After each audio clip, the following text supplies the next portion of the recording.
Hi there, beautiful souls watching. Thank you. I'm Gabrielle, retired medium in Germany, and I like to share some of my otherworldly experiences and insights.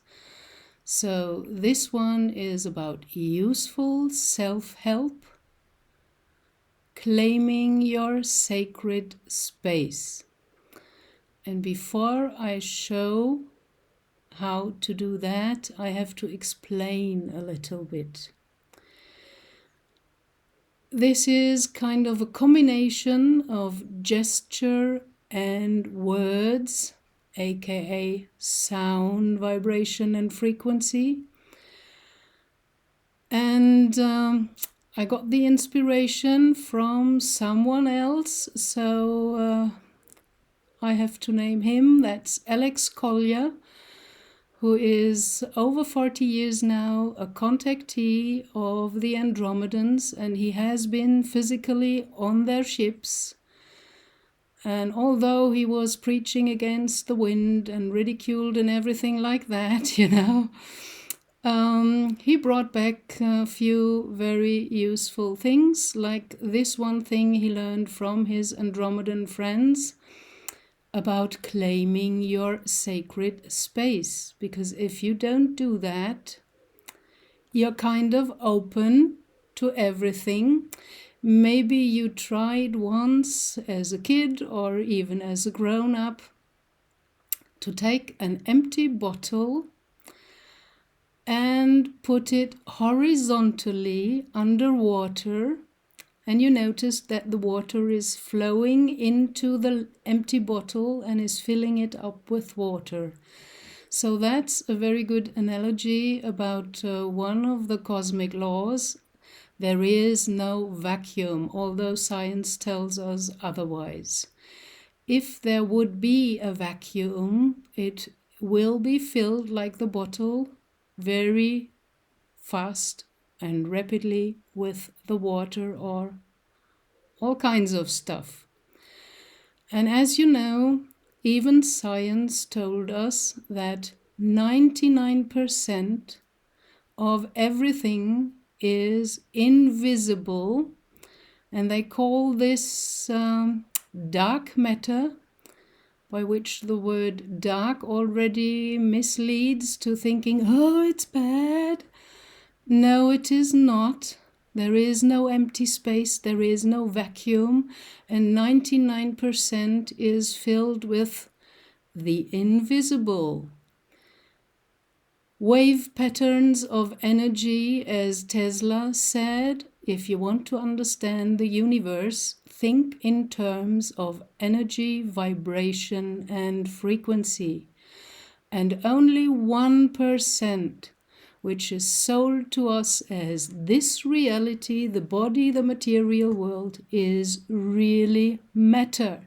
So just think of that. 1% is matter and 99% is all this invisible that we are starting to come to know now and find out more about that. So that can tell you a lot.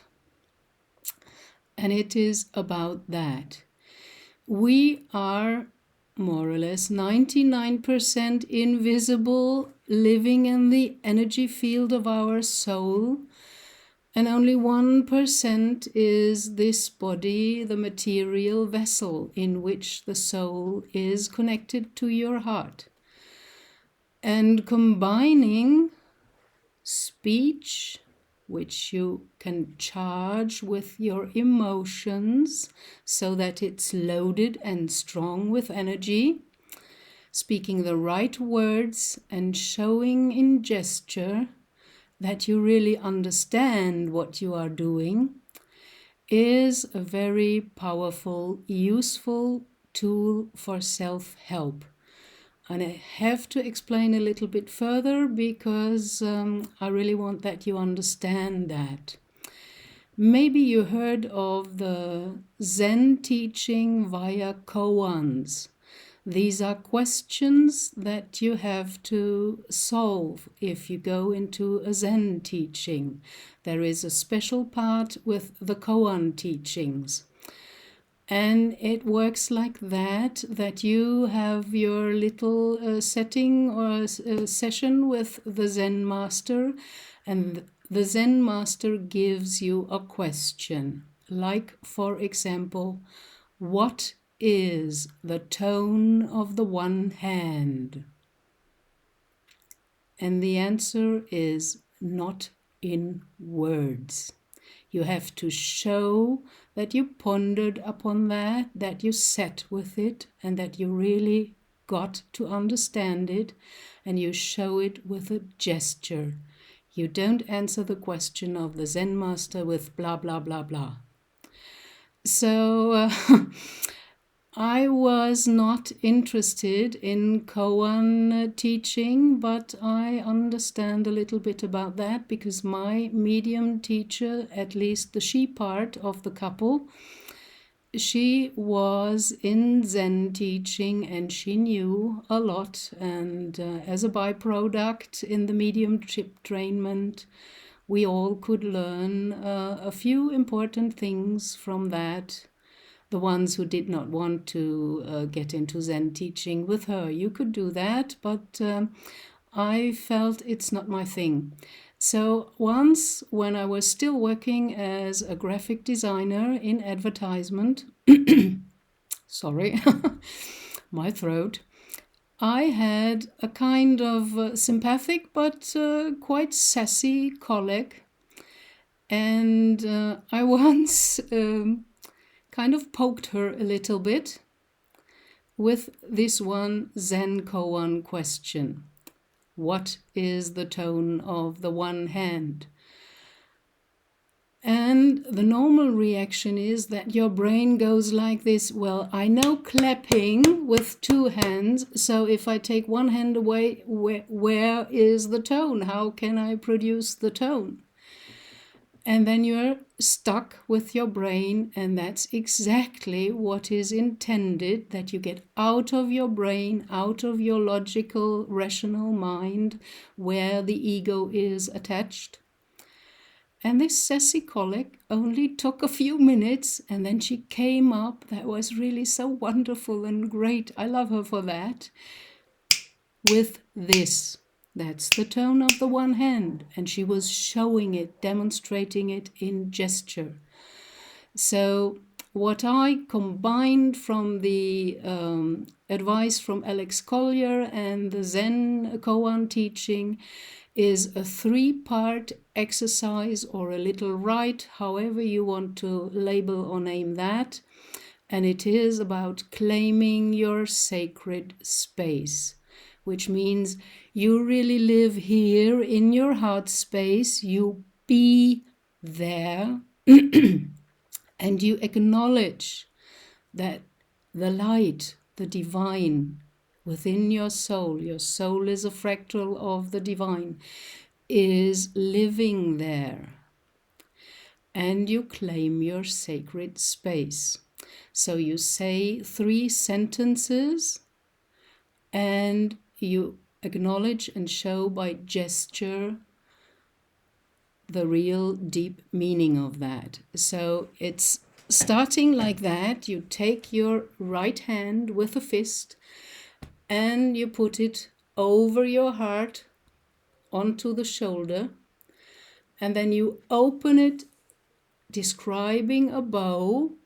And as you cannot go with your arm all around your body, this half bow is enough to open your space and claim it and show that you mean the whole field around you. So you start with that, you open up and you say, this is my sacred space. The second part is like the ancients prayed to the sun, no life, with open palms, and they put them up high, forming like a V, so like a funnel that's really bringing in the light. And you say, wherein the light lives. And then you touch your heart and acknowledge by that the light is living within your heart. And then again, you take your fist and the right hand and arm, and you open again the space and say, no one enters my sacred space without my allowance. And then you close it again. So let's do it without the explanations for you to get it right. It's going like this. And you have to speak firmly and try to mean it, to charge it with your emotion. This is my sacred space, wherein the light lives. No one enters my sacred space without my allowance. So I do this every night before going to sleep because I'm sick and tired of being molested in the hypnagogic state, the theta brainwave state before falling to sleep, by shadowy figures that don't have good energy. And I was surrounded for a while by reptilians, and even James van Praag, the famous medium, mentioned in one of his last interviews with a beautiful woman from Asia that he noticed that he was watched by reptilians. And if you're open and sensitive, and you don't know how to close or to claim your space and get some protection, this is a very helpful tool. Since I'm doing this every night before going to sleep, sitting on my on the corner of my bed, I do this, you know, and it stopped. So by claiming your sacred space, other beings or energies are forced to kind of knock on your astral door to come in. And you can let in the good ones, the light ones, and the dark ones. You say no, or even, sorry for the bad words, but that works best with them. Piss off, I don't want you, go away. Something like that. Don't talk too much, because if you explain, it's losing its might, its power, and its strength. So go away or piss off already is enough. So, okay, anything else? No, I think that was it, what I wanted to share, because I got some questions from people that are also molested or feel molested because they are too open and they don't know how to protect themselves. Oh, there's coming another thing in from my guides. Thank you. I would have forgotten that. If you are too much about protection and safeguarding yourself, every morning creating an egg of white light around you or whatever, or ask the angels to accompany you through your day, you're implicating more or less and declaring by that, I am so weak, I need so much protection. And this is like you have a big plate in your astral field. Come and molest me because I'm weak. So you should not get addicted to too much self-protection, but do this once or twice a day in the morning to help you through your day, and especially at night, to close your sacred space, to not let anyone in that you don't want to have in there, may it be energy or a being. So all these tools are very helpful, but we should never get addicted to them. I already saw people that could not eat anything without asking their pendulum whether this is good for them or not. So you're doing the opposite of growing into freedom. You're only acknowledging your weakness and your not knowing and whatever. And I'm sure if you ponder about that, you don't want that. Okay, so now I'm finished and I leave you with that. I hope it's helping. I even gave this into my psychic senses training group, and they didn't know what was awaiting them in this exercise. And I asked them to sense into it while they are doing it, and to sense into the after effect after they did it. And they all said the same thing. All the members of my group said, wow, I feel more confident and I feel safe. And I even saw and felt white light coming down into my space, surrounding me, protecting me.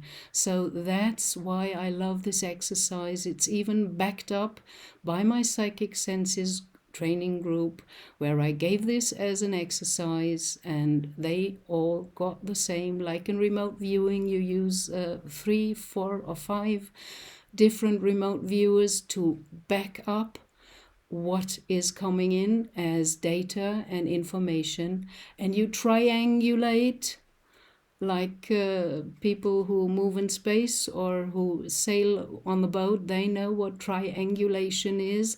They take all the information in remote viewing that's kind of confirming.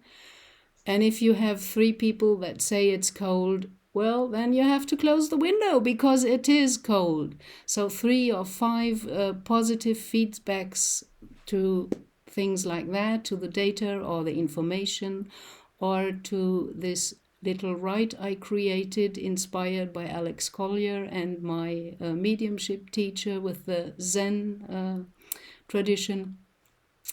It was backed up in my group, so I know the effect. I use it every night, and I think this will help you as well. Let me know in the comments. I'm open. If you don't write your whole life story, that's too much for me to read. But I'm open, and I love to hear from you in short notes, whether you noticed something, whether you felt the effect, or whatever. Also, for all my other videos on my channel, I'm open to have, how's it called? Suddenly I cannot speak English any longer. I'm open to relation with you. Thank you, dear souls, for watching. Blessings, love and light onto your path. Bye.